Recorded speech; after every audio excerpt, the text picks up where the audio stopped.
Assalomu alaykum. Assalomu alaykum hurmatli nomzodlar va podpischilar. Mana bugun yana bir akamizga Ulug'bek akamizga chiqdilar. Bugungi sana 22-aprel 2026-yil. Akalar biz har doim xalq xizmatidamiz. Xudo xolasa sizlarga viza chiqarishda davom etamiz.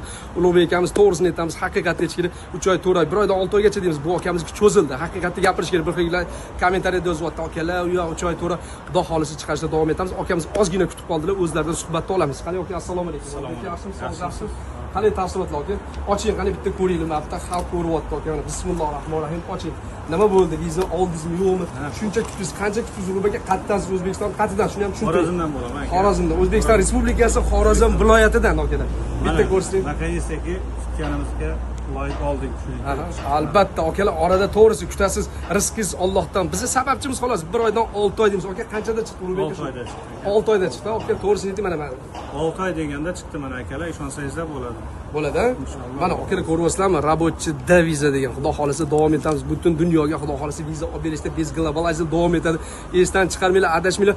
Toshkentga kelib, lokatsiya deb yozsanglar, mana shu pastdagi raqamlarga telefon qilsanglar, albatta o'zim Kamina Kantarim muloqotda bo'laman, aloqada bo'laman. O'zinglarni ehtiyot qilinglar, akalar, sizlarni kutib qolaman. Albatta kelinglar ofisimizga. Sizlarni kutib qoluvchi biz globalizatsiya xodimlari bo'ladi. Salomat bo'linglar, hammanglarga oq yo'l. Kelinglar, topshiringlar. Xudo xolasa ishonchinglarni oqlaymiz. Salomat bo'linglar, o'zinglarni ehtiyot qilinglar.